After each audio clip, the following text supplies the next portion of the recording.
Good evening. Welcome to the Spiritual But Not Religious Show. I'm your host, George Lewis. The Spiritual But Not Religious Show is brought to you by the Spiritual Broadcasting Network, SBN. SBN was started to bring you the voices of the spiritual community.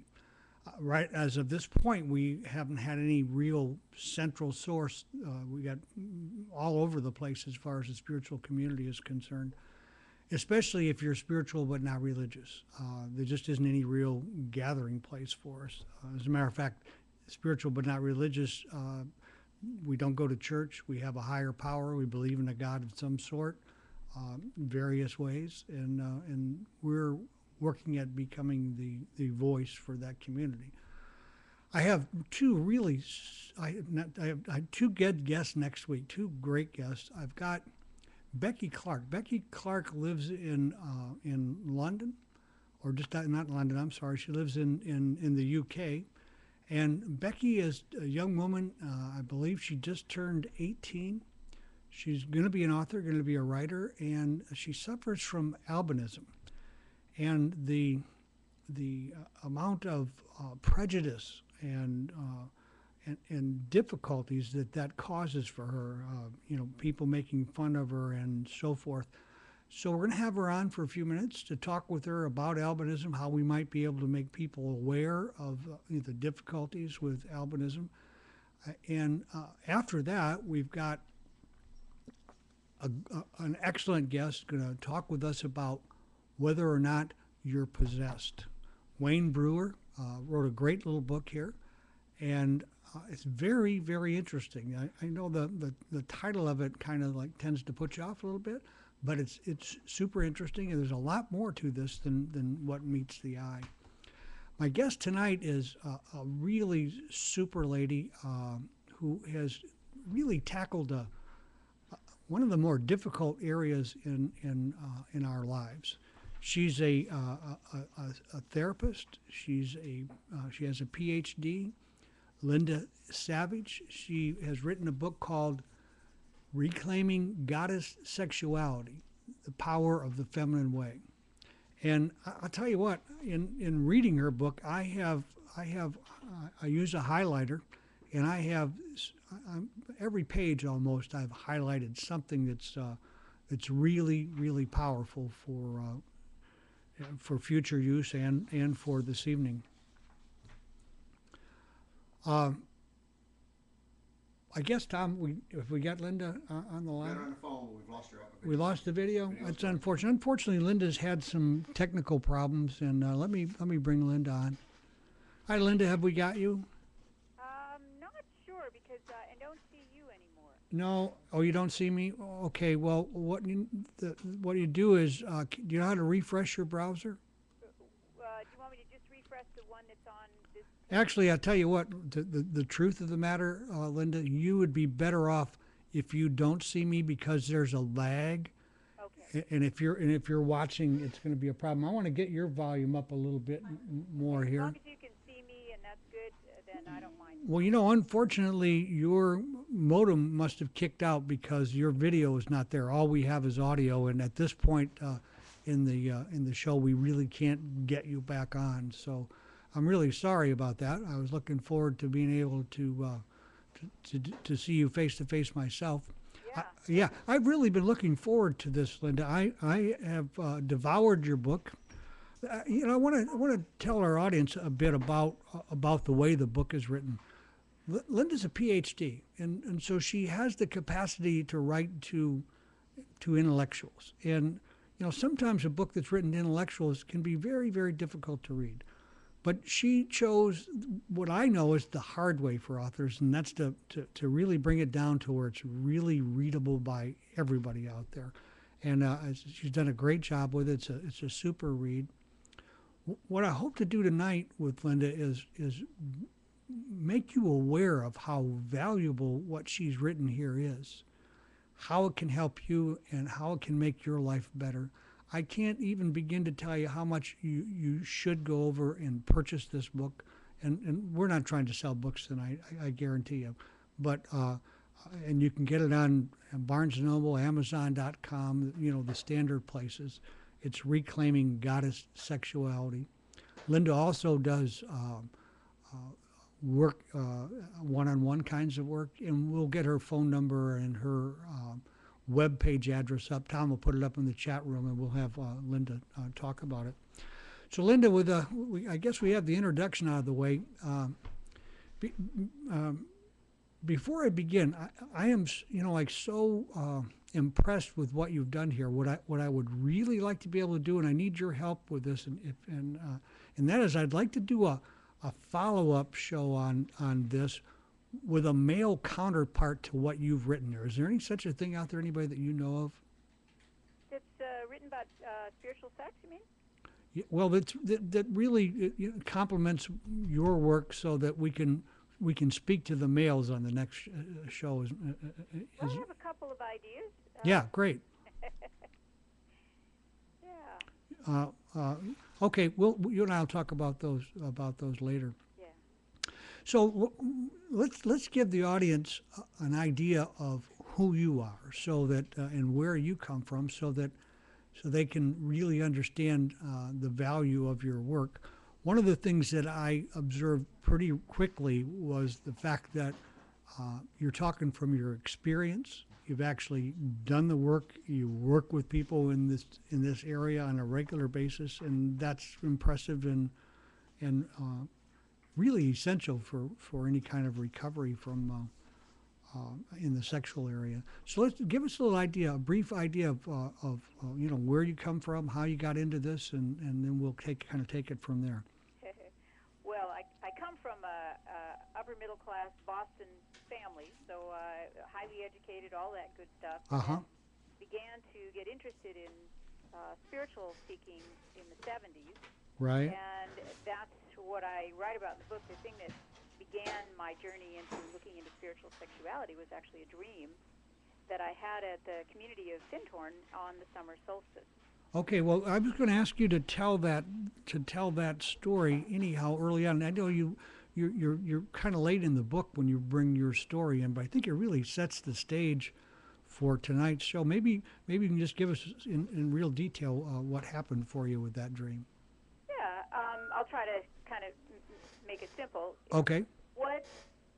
What occurred is that I'd gone into a spiritual community, decided that celibacy was the way to go. That was very popular at that time. Right.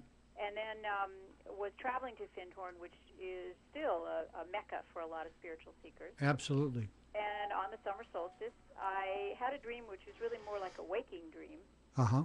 And participated in a ritual, an ancient ritual, which I later researched and found it was called the Great Marriage.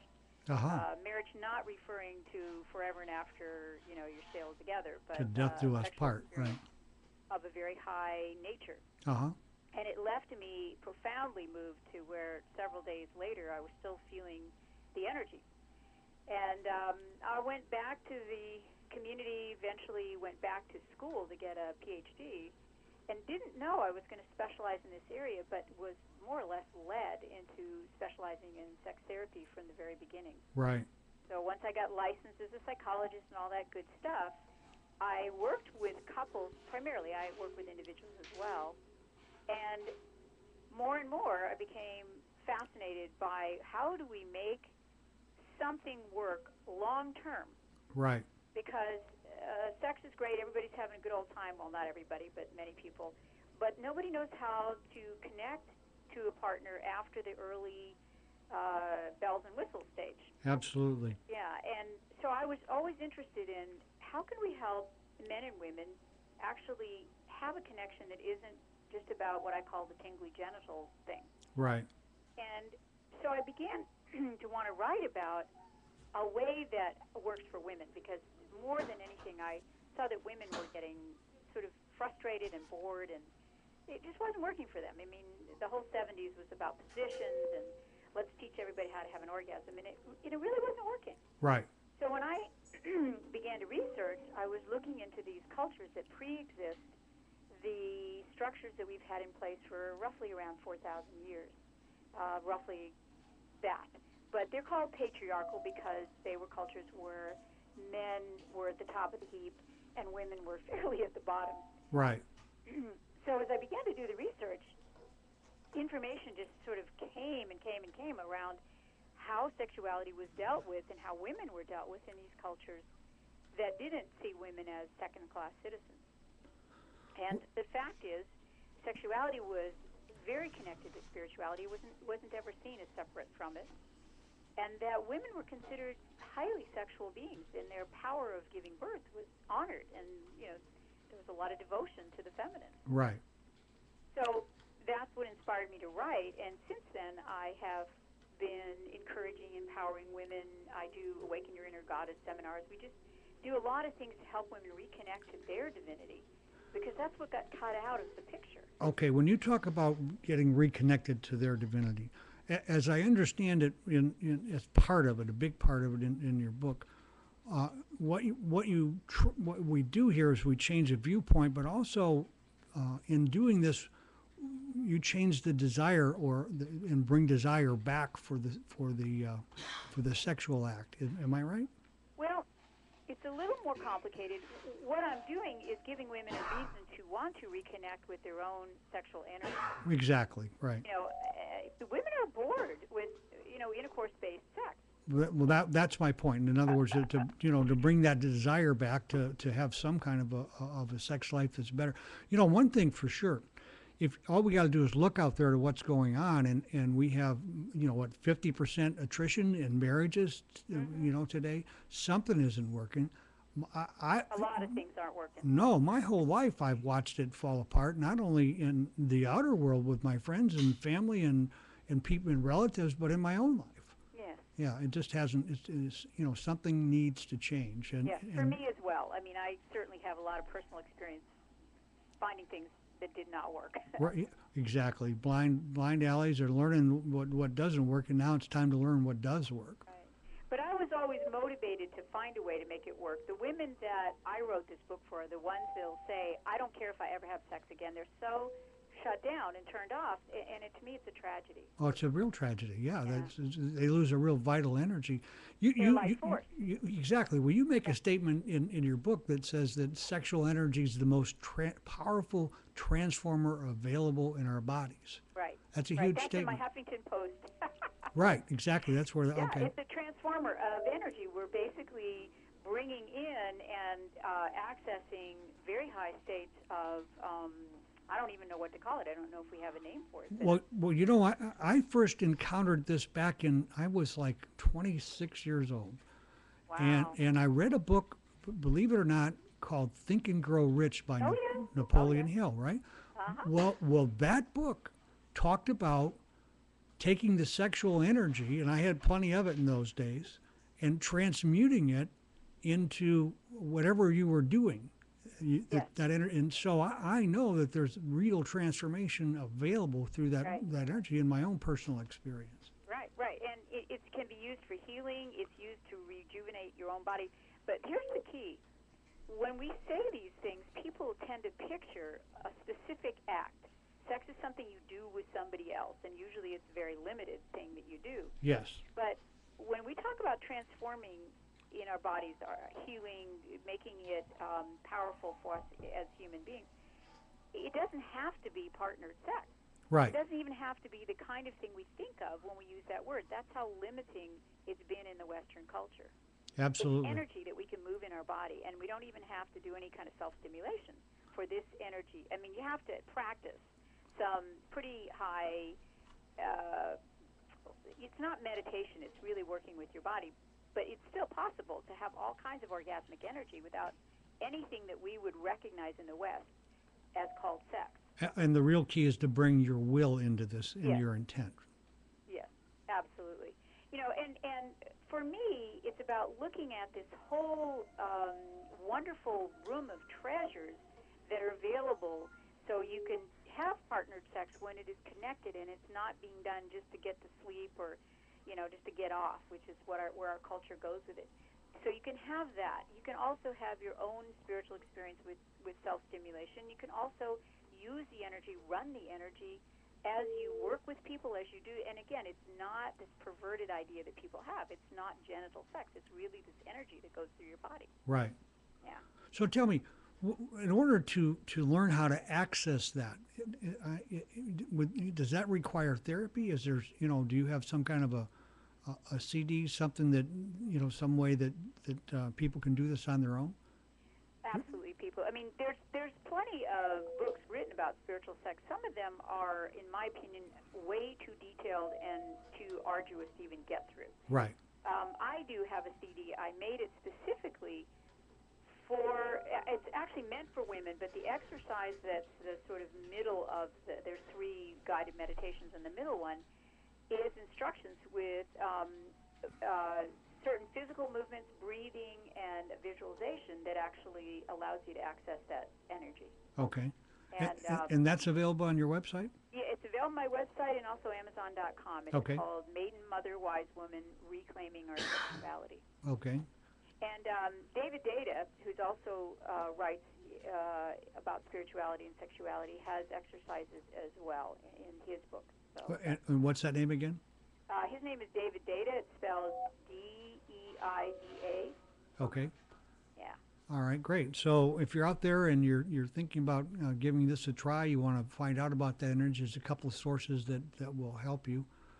One of the things, the other thing, you just said so many really powerful things that really spoke to me at any rate, that that that I really understand as being true, and that's important. Self-help books, there's plenty of them out there that sound like they ought to work, seem like they ought to work, but by God, they just don't somehow or other really work for us. Yeah.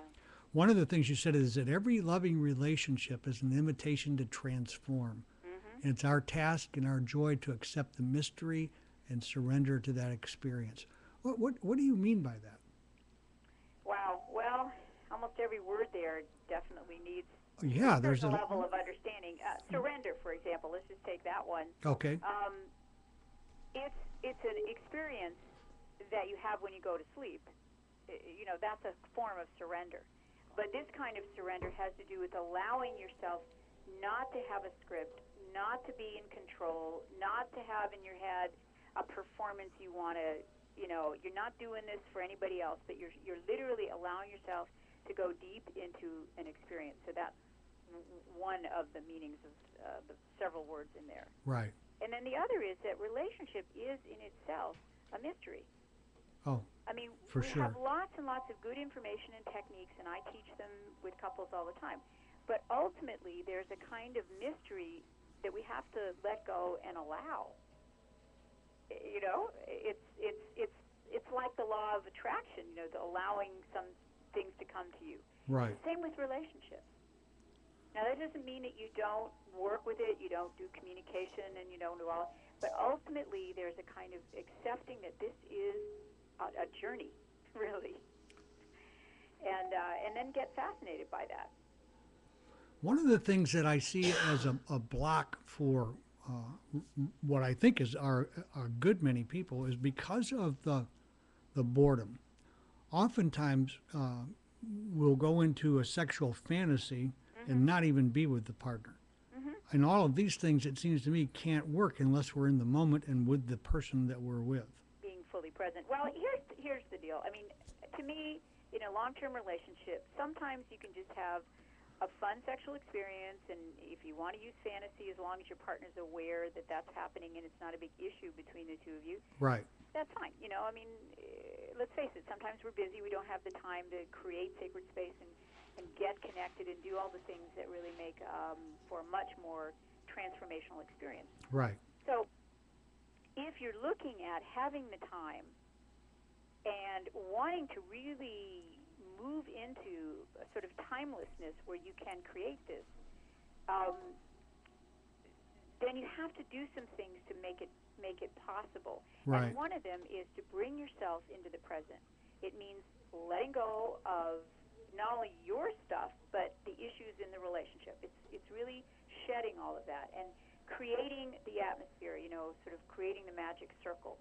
And then when you go into it, you are relating as the essential lover that you are. Right. Then all the ways in which you know how to connect, the breathing, the holding each other, the eye gazing, the allowing each of you to move into a very sacred place, and Right. you're present. And you're right. In those cases, going into your head and running a fantasy takes you somewhere else. Well, it seems to me that the idea here is to connect with divinity. Yes. Okay, and as I understand divinity, is that divinity only exists in the now moment, in the present, That's not right. in the past, not in the future. And so, if That's I'm right. going in either of those directions, I'm not going to be able to get what I'm after at all. That's right. So thinking about what your next move is, trying to figure out if your partner likes it, all of that stuff has to go away. Right. It has to block the whole Yeah. process. Well, that in itself is quite a learning process. There's some. Well, that's where the surrender is. Yeah, because we're really habituated, or at least, Yeah. We're very performance-oriented. Our whole culture's model for sex is performance-oriented. Right, absolutely. And it screws everybody. I work with couples that have been together a long time and also older couples, and the men may have liked the performance model in their younger years, but it's not working for them as they age either. Yeah, right. So, and I love it because as we age, men and women have much better opportunities of working with this and coming together in time and place so that it's really more about what they want to create as opposed to some, porn script that they'd be running. Right, or some need to procreate. That that part is pretty well Well, gone. procreative sex can be actually pretty magical if you are fully present in the moment. But Yeah, well, and I think that's the key, isn't it? Being present. when you're bringing in a being from spirit into the world, it's an amazing high. I've had that experience where I knew I was conceiving in the moment of conceiving, and I wouldn't knock that. Well, I'm not, and I'm not at all. And I see that for a woman. What I was talking about is at that stage, the testosterone is running pretty high in a male's body, right. And that kind of like changes the Right. whole thing, the whole idea of any kind of, It's very driven. It's like, okay, let's get it on and get off, and there's nothing wrong with it. It just isn't going to take no. you. As a matter of fact, I think sometimes that's like a pretty satisfying thing if both people are, if that's what you're looking for. Hey, we're just going to have a nice time and that's it. Yeah. Right. So one of the things that you talk about in your therapy treatment model is that it resembles a shamanic journey, and that reframing is a big part of that. Tell us what you mean by shamanic journey and how you use reframing in that. Yeah, that's a great question. I actually am working with a teacher myself who is a shaman, and a male lot or of male what or I learn informs my work. So is it's that are you working with a male or a female? a male? Okay. Believe it or not, a male. Yeah, and he's a very balanced in his masculine, feminine, and I totally trust the work I do. So Right. it surprised me too, because I work a lot with the goddess, and I have groups that I do with women and so on. So this is in a way a nice balance for me. Sure.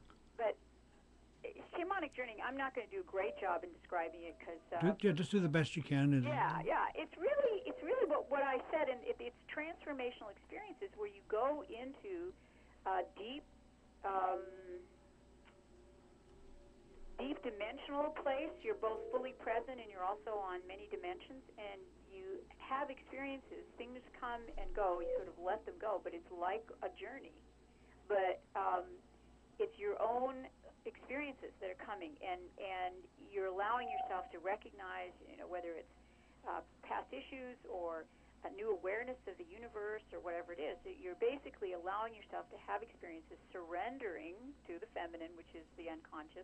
Right. And as you... And when you say that, you're talking about both male and female surrendering to the feminine. Yes. Oh, absolutely. Yes. Absolutely. Yeah, journeying is it's hard to describe, but essentially you're taking yourself out of the physical world into a more dimensional world. Right. And you can use drumming, you can use all kinds of ways that people allow themselves to go in there.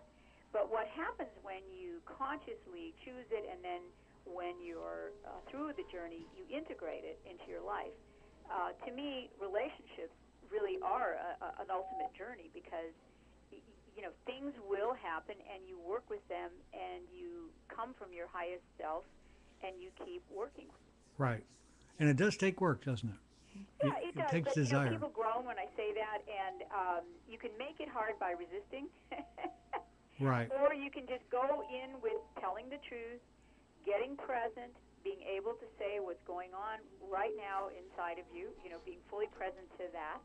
Most of us in relationships have a hard time saying, "Okay, here's what's coming up for me at this moment."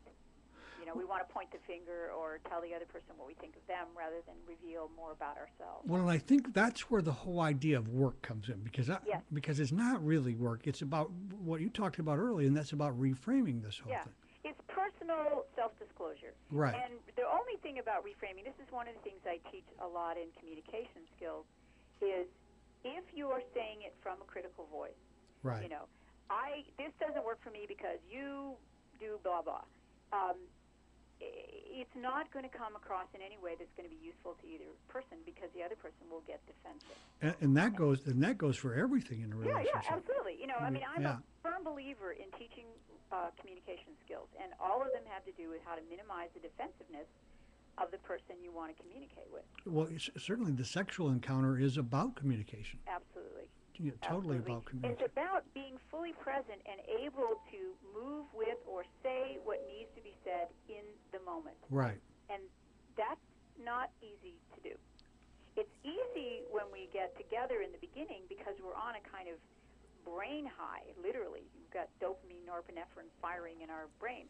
And so we have those flowy experiences where, you come up for air and wonder who was who. Yeah, exactly. You've Yeah, just the merged. dilemma in those early sexual experiences, which for a lot of us are like, wow, I'd really like to have that in my long-term relationship, is that it is based on literally ecstatic brain chemistry that doesn't last. So your inner pharmacy is kind of taking care of all that for you. Yes, exactly. And even then, for some couples, that doesn't ever quite work for them. But Right. it's similar to learning a practice of meditation. You can have an amazing experience sometime out in the desert, and then to begin to track back to that experience, you're going to have to develop some skill and some discipline and kind of get there a little more consciously. The gift is the early experience, and then you're going to have to figure out a way back to that.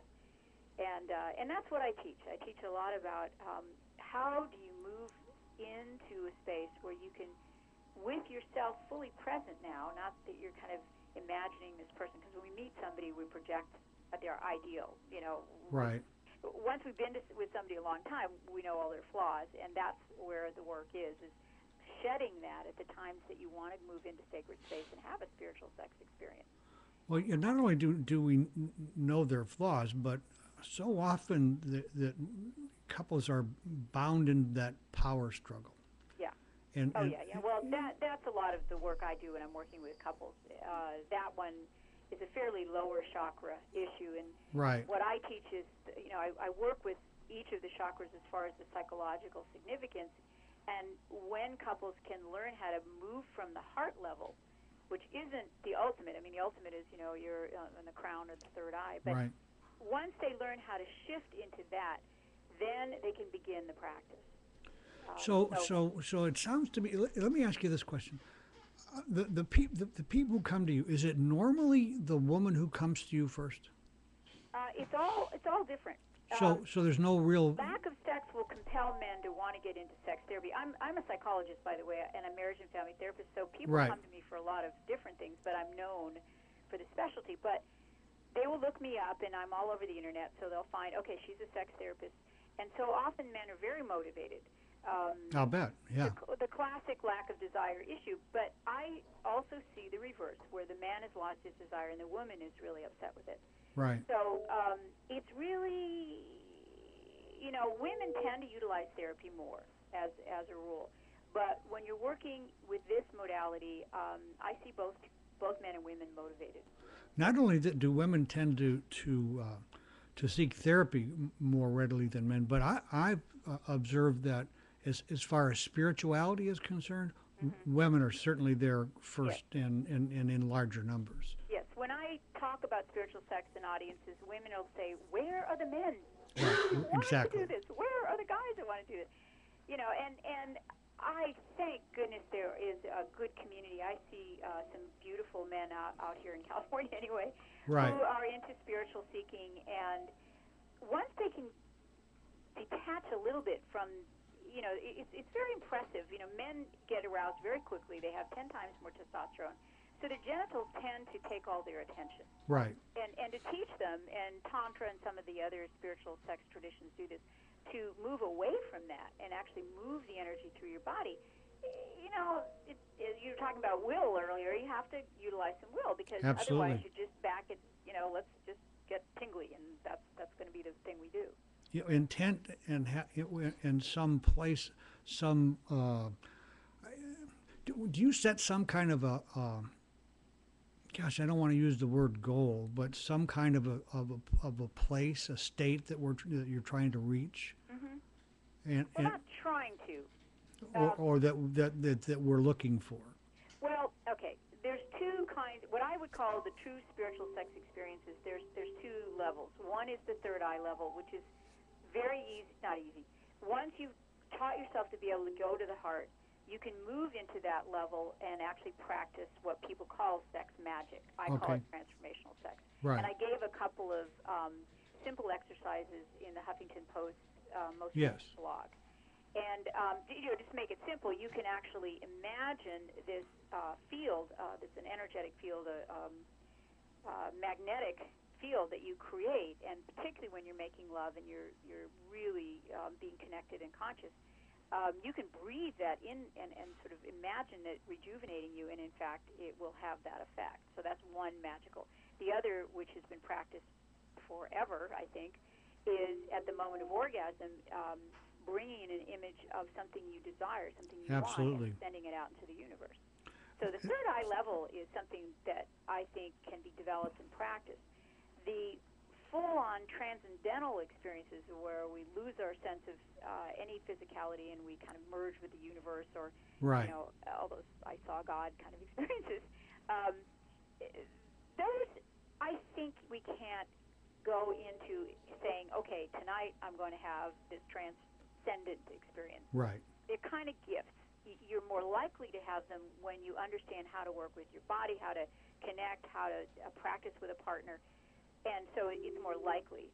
Most people I know that are writing about spiritual sex, the example is Margot, I'm blanking on her name. Yeah, and I She's think you well-known talk. tantric. Right.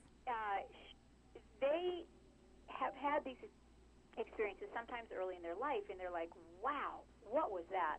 And then they go about studying it and wanting to find out. I tell a story of my own experience where it actually healed me from a very, very severe medical condition.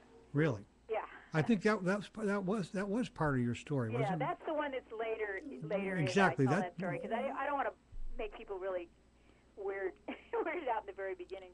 I understand. Yeah, that one got quoted by by my good friend, True. actually colleague, Christiane Northrup. Uh-huh. So anyway, it's all these possibilities that lead people to wanting to understand it, to create it, to map it. All of these things we try to do, and ultimately, it's a kind of thing that's a lifelong. What I love about it is it doesn't matter what age you are. If you have a partner and the two of you are interested in traveling this way and being seekers in all kinds of ways in your life, it's available to you. You don't have to be, spry and fit. You don't have to have all your plumbing working perfectly. It's lifelong. So that brings me back to my question with you. Was it women who came to you most, which was going to lead to another question, and that is, how do we've got, let's say we have a woman who's come to you and she's been married for quite a while, and she and her husband have this pattern, and how does she even begin to speak with him in terms that attract him to this? I mean, Well, that could be. usually if they've come to an impasse and it's really not working, the best bet is to get into some kind of sex therapy with somebody who's experienced, because there's a lot of people that say they work with sexuality but aren't certified or Right. trained. Right. And move into it gently, because, hey, honey, I'm really bored with you, and meanwhile, I want to practice spiritual sex. Probably isn't going to fly. It's probably not going to work, and I may need to find somebody else, sweetheart. So I yeah, know, because no, you're not spiritual enough. So, right, what I love to do is teach couples to work with it and to where they are now able to come from their heart center. Not all the time, but right, at times. And then I begin to introduce gently this sort of fascinating other things you can do with your sexual energy. And most of the time, the guys are pretty interested. but once you initially, catch their attention initially, yeah. right, Well, initially, what they want is to have good sex. sure, And, so we're working with everybody's needs, and I'm well aware that the woman is wanting something, because almost all women really say, I'm missing something. I want something more. right. This, get it on thing isn't working for me. And guys are often really baffled because they're like, well, you had an orgasm. Isn't that enough? Well, you also talk about, which I think must be a huge problem, about the great lengths that as men will go to, the first time when we meet a woman to get her into sexual intercourse. Mm-hmm. Right. And then after marriage, it's like we don't expect to have to do that anymore. Right. I don't want to go through all those hoops anymore. And it is the hoops that really start to create the desire with the woman. Am I right? Right. Yeah, there needs to be an enticement. There needs to be a seduction. But what I've done with couples is, because the guys are feeling kind of the burden of that, and I think that's a little unfair. Yeah, for sure. But what happens is they start pointing fingers. Okay, it's your turn to initiate. You must initiate, and that's just so unsexy. But together they can kind of collude to create these moments in time, because a lot of times they have to clear the space, get the kids somewhere, whatever it takes. Right. And so it's a co-creative process, and that's what I help couples learn to do. So we collude together to make the time and space for this to happen, rather than it's your turn, no, it's your turn. And then for women, often desire follows the sense of connectedness and so on. Right. Women will say, I don't feel any interest in sex. And what they're saying is, I don't feel that tingly thing that I used to feel in the beginning of the relationship. And I always tell them, don't worry about that. That will come with touch and with connecting and so on. The intention is what you need. It's intentional sex, really, when you think about it. Right. Yeah. So I didn't know Napoleon Hill mentioned it. Yeah, as a matter of fact, and I had just gotten into the real estate business at the time, and I really utilized that. It was, it worked absolutely well for me. And since then, I've found it in other works, and that energy still works for me today. I can use it in a lot of different, yeah, many. you can access it. You know where to find it, and you can move the energy. I know, it's really cool. There's Absolutely. a couple of interesting books that I have recommended often. One of them is a book called Don Juan and the Art of Sexual Ecstasy, and it's by a woman named Marilyn Kunishende, and she talks about that energy and how to raise it. And it's probably even out of print now, but it's a lovely book, and she's coming from the Nagual Totec. Right. So when she's talking about Don Juan, is she talking about the same Don Juan? Okay, great, because that was that was one of my teachers. I couldn't hardly wait for the next book to come out in that whole series. Yeah, they were real popular. And the book isn't about sex with Don Juan. Right. I thought it was, but it's certainly not. Right. No. But it is that tradition and their views on sexuality. So that's just one example of a completely different paradigm, and that's what I'm interested in, is helping people get out of this very limited, in my opinion, boring paradigm, and move to some really interesting. I mean, my feeling is that the way we view sex in this culture, which is positions and intercourse and all that, is maybe a tenth of what is really possible. Well, one of the things, Linda, with our audience is we specifically, attract people who are on a spiritual journey, looking to enhance their spirituality. And so for them to be able to find a way to bring their sexuality to play in that, to find those higher places, it's very interesting. We have had a high amount of people who have told us that they through our invitations, they plan to be tuned in this evening, and a great deal of interest has been generated. Oh, good. One of the, Linda, one of the things that you talk about, and boy, I think I see this as being a huge problem, and you say that sexuality and self-esteem, low self-esteem is a big problem in this. Hmm. And how does that play in your mind? How does self-esteem play, and what do you do about it as far as working with couples? Okay, so that's about a 5-hour answer. So I let thought me give you the short version. I thought mean, self-esteem is at the base of an awful lot of what goes on with people's depression, anxiety, etc. But sexuality is one of those areas where we are most vulnerable. And even men that think they're kind of studly can get very insecure about performance. Oh, absolutely. Yeah. Women, and the book I wrote is directed at women because we come from a less than, the culture sees women's sexuality as less than. Absolutely. We don't want it enough. We don't like the way men do it. We don't this, that, and the other. And so for women, it's a whole lot of, that's why I talk about the divine feminine, because women need to get their wholeness, and they need to really claim the way sex is working for them, not a performance to please a man. Right. And it takes a lot of courage to do that. But it turns out, and often women will write to me and tell me the book did it on its own, that it had enough information for them to feel empowered, to feel that the way they like sex works wonderfully for them, and now they know that. Well, in reading the book, I can see that's more than just a real possibility. I think, Yeah, You're- and it wasn't, men's way, women's way. I'm not trying to create a dissonance between the two. Right. But what men really want is a woman who comes to the table with a clear idea of her own sexuality. I hear this from men so much, and they can't figure it out. They're not in a woman's body, We have no real idea at all. Yeah, and by the way, I'm using heterosexual examples, but the truth is the same model works for same-sex couples just as well. I work a lot with same-sex couples, so I'm sure it would. Yeah. forgive me for using the male-female examples, but that's the easiest way to talk. And Right. so self-esteem is at the base of an awful lot of our mental health issues, and I believe sexuality is one of our biggest wounded places.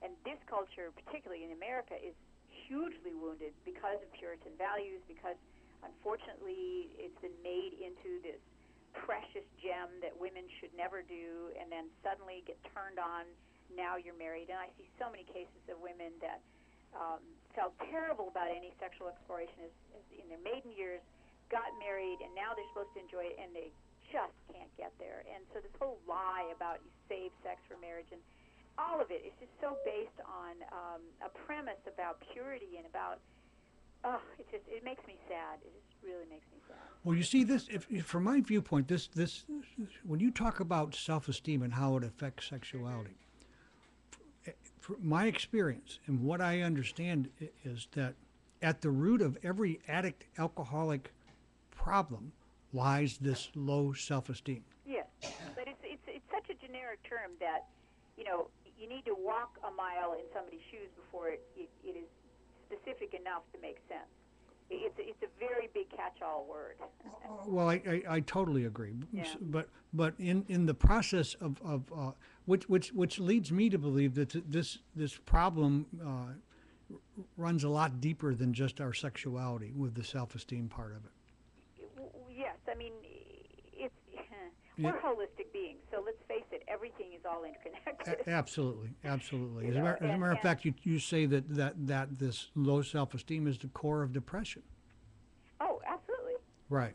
Yeah. I mean, all mental health issues, with the exception of people who have brain disorders like schizophrenia and so on. That's right. a different issue.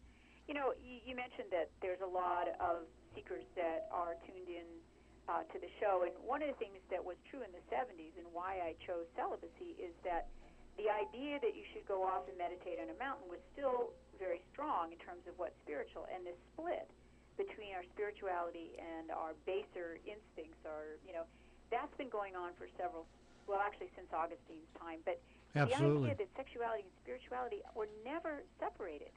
There's no reason to separate them. So to have a partner and to experience this ecstatic sex is as spiritual as it gets. Well, don't you think that this problem of spiritual being separated it's like there's a saying goes around that I'm a spiritual being having a human experience. Right. which is kind of it's in my estimations pretty misleading. You know, the truth is I'm a spiritual human. You know, there's Right. that combination. Right. And if I'm already spiritual, why am I so focused on being spiritual when maybe what I need to focus on is bringing my humanity to my Yeah, spirituality? being the best human you can be and operating on the laws of attraction. Absolutely, and that to me, I found it's my journey. It's about being the best human being that I can be, and when I do that, my spirituality starts to fall in place, or Yeah. probably already was there. Yeah, it's inside. It's in within us. You know, that it's not out there anywhere. Right, exactly, and And that's why it's so wonderful to bring the body completely into that picture. You know, it's not denying the body. See, that's a lot of the so-called major religions in the world got into this denying the body thing. And it's sad. It was somebody's idea of how to be more spiritual, and I believe, and this is going to maybe offend some people, that because men had a hard time sort of not thinking about sex, it became more possible to, you know, reach some state if they didn't have sexual stuff to worry about. And I think it's sad because it's very sad. Cutting off half your body, in my opinion. You know, one of the things that's going to happen to us is we're gonna run out of time long before we run out of things to talk about. I would like to have had a 2-hour show with you, Linda. It's like, Oh, that'd be great. yeah, and believe me, folks, if you're even thinking about spirituality and sex and bringing them together, reclaiming goddess sexuality, and I'll tell you what, whether you're male or female, it's a good read. I learned a lot from it. Let's talk a minute about, because I think this is a huge issue. You talk about the female's magnetic power of attraction. Mm-hmm. But before we go there, tell us about Lilith and where all this stuff really began to go wrong. You mean where women became repressed? Is that what we're talking Well, about? yeah, we're talking about, I think Lilith was Adam's first wife as far as Jewish mysticism was concerned. Lilith, you know, and Lilith, that's a I'm funny sorry, right. argument. Lots of people want to, you know, all of those are myths. They're all Exactly. stories. But when we go back before the more recent creation stories, God was a woman. Absolutely. Because the power of giving birth was the most incredible power that humans had. Right. You know, so who knows? I mean, I've pondered this many years why it was such a huge backlash against women. But somewhere at the time, and there's historical records of how this all came about. The Chalice and the Blade, which is a Right, I read that a long time ago. Yeah, Right. she compiled a lot of those historical information. But basically, these herding cultures, the sort of Attila the Hun people, came and crushed the old European cultures that were very peaceful, for the most part, and agrarian. Right. Where the goddess was worshipped. People, nature, the cycles of nature is what people saw and what people understood and tuned into. So these herding cultures come along with very angry sky gods as their image, and you know, they sort of first they crushed the cultures and then they intermarried and all of that. So little by little, and there was a period of time where the goddess was still revered as the way to become legitimate, you know, the priestess of the goddess. And then little by little, women became more and more pushed into, you're either a wife or you're a courtesan, and those are your choices. And then women were limited more and more and more, and the children were no longer considered theirs, but the father's. And women started to be seen as chattel or property. As chattel, exactly as chattel. In the Old Testament, they are. Right. And so the issue was a property became something we owned, you know, the individual owned as opposed to communal. Right. And so if I'm going to pass off on my property, you know, as the king or the whoever, I need to know that child that she bore is actually my child. Now that was a fairly complicated issue. Right. Very. So the whole virginity and marrying girls at 14 and displaying blood at after the wedding night and all of those horrible traditions that went on for centuries. Right. Became, you know, it's like to this day, they still will murder girls in certain countries for not being virgins. Absolutely. The family will murder them. Yeah, absolutely. So that craziness around have to be untouched, et cetera, only came in at a time when legitimacy had to go through the male. instead of the female. Up until then, we had matrilineal cultures, and there was no big, there was no such thing as a bastard. Okay, when you say matrilineal, you're talking about the exact opposite of the patriarchal. No, because that would be matriarchal. Matriarchal, I mean. Matrilineal is simply that the bloodline, the inheritance, everything comes through the mother's Okay, line. I got it. All right. And it makes sense, because then there's no question about who the mother is, Absolutely, yeah. Yeah, so, I guess we had to go through this awful time. Women were burned and vilified in every way possible and treated badly, and I'm glad to be a female at this time, because we're just now coming out of a true dark age time where women are now seen as having souls who are actually being allowed to be educated. I mean, things that even 100 years ago were impossible.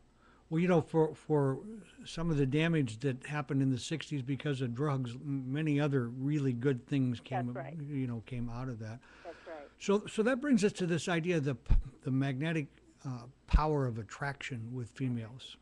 When I read that, the thing that made me think of is the fear that can cause in a male, especially if it's misused, especially if it's misused.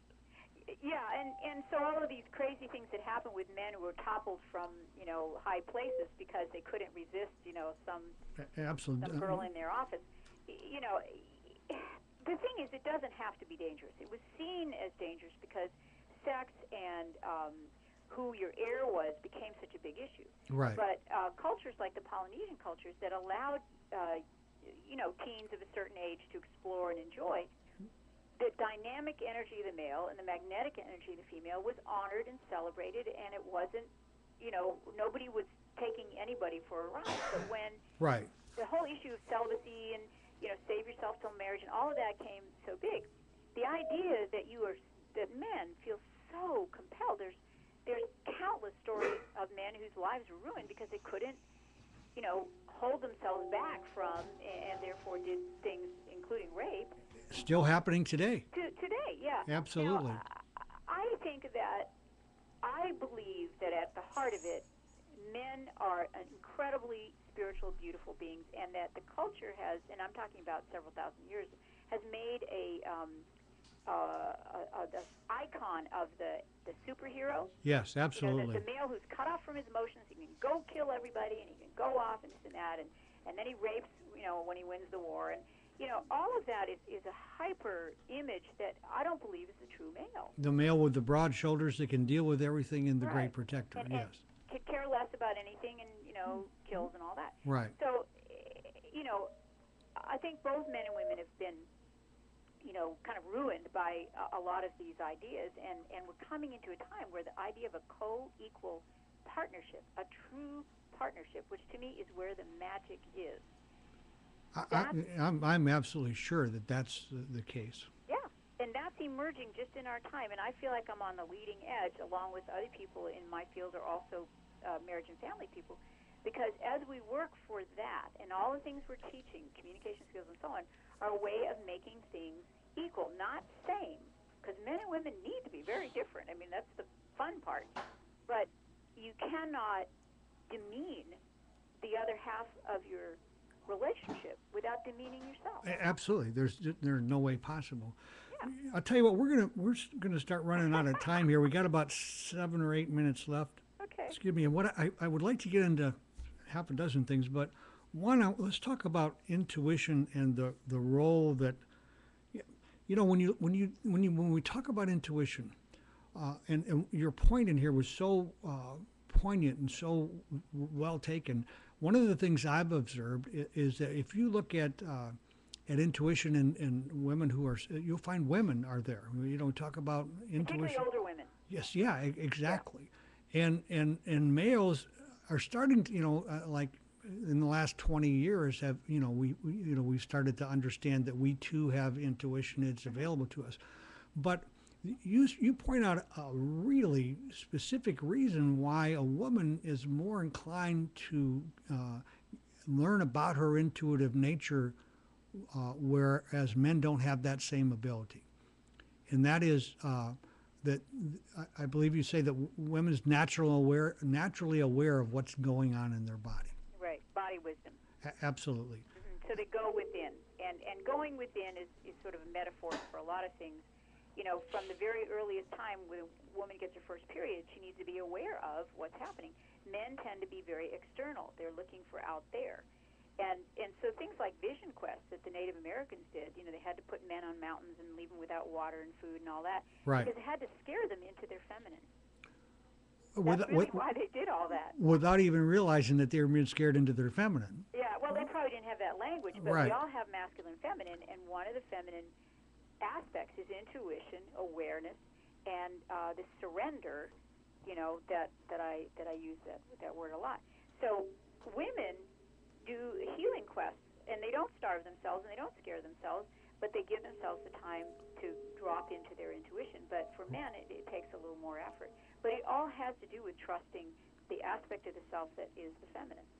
Actually, I was blessed with this intuitive understanding about 27 or 28 years ago. That's great. And I made a conscious decision that I was going to bring that intuition into all of my decision-making processes, and I was going to allow it to guide me. And I'll tell you the truth, Linda, it's taken me to some pretty strange places that I would never have gone to otherwise. But as I look back on my journey, which you talk about a lot, it begins to make a great deal of sense why I did this, why I did that, and as far as where I'm at today. Yeah, it's to me the most important GPS system we have. Right. It's definitely a GPS system, and well worth. And I'll tell you what, if there are males out there who aren't connected to your intuition, definitely, find your way into some books, some understanding, some kind of a teachers, because it's until you're there, until you pick up that part of yourself, we're not whole. We can't reach a wholeness. That's right. Without bringing that part And of it us has together. to do with being cut off from the feminine. I think we've got about 4 minutes left. Okay. We should and- mention my website. and Tom will be shutting us down here shortly. So, let's talk about your website, and then maybe we can you just give a real quick, and I know this is asking a lot, about the maiden, mother, and crone, if you would. And your website? Yeah, it's goddesstherapy.com, goddesstherapy.com. Lots of articles on there, so you can learn more about how I do what I do. You can also sign up for a newsletter that I send out 8 times a year. And my Huffington Post, a blog on spiritual sex, is in the living section under my name, Linda E. Savage. And that's the best way to get a hold of me, is go to my website and you can email me. So, maiden, mother, wise woman. Right. I use the word crone in my book. I love the name. It means wise woman, but a lot of women have a terrible time because such bad press has been given to the name crone. Well, yeah, it's got a lot of baggage with it, that old warts crone and and hook noses and Yeah. cackling witches and all that. But in any case, there are 3 natural stages of every woman's life. Some women do not choose to give birth or cannot in this lifetime. right. And so there's other ways that they develop that mother energy.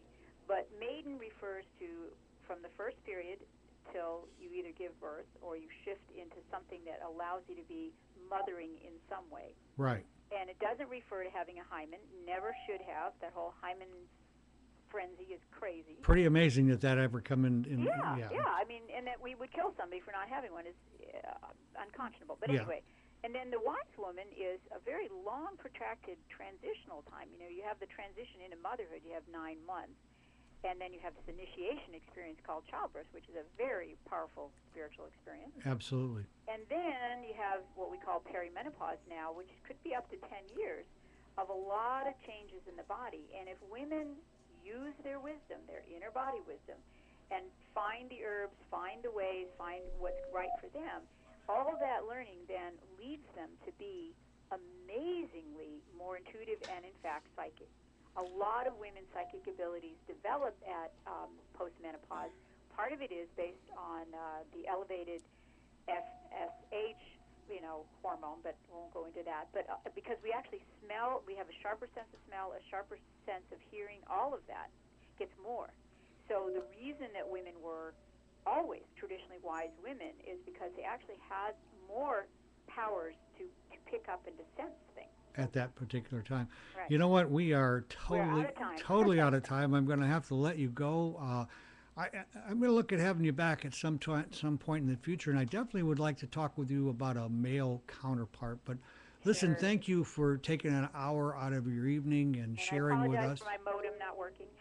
It's technical stuff, you know. It's like that stuff happens all the time. So we Right. were just glad to have you and your voice and your wisdom. So you have a good evening, and thank you so much for joining us. Well, thank you, George. And I'll look forward to talking to you again. Absolutely. Bye bye. So, believe me, reclaiming goddess sexuality. Give it a try. I promise you that you will love it. Next week, am I possessed? Great topic. I think you'll have a good time. Tuesday night, 9 o'clock next week. Be sure and come back. In the meantime, don't forget to accentuate the positive and have a fantastic week.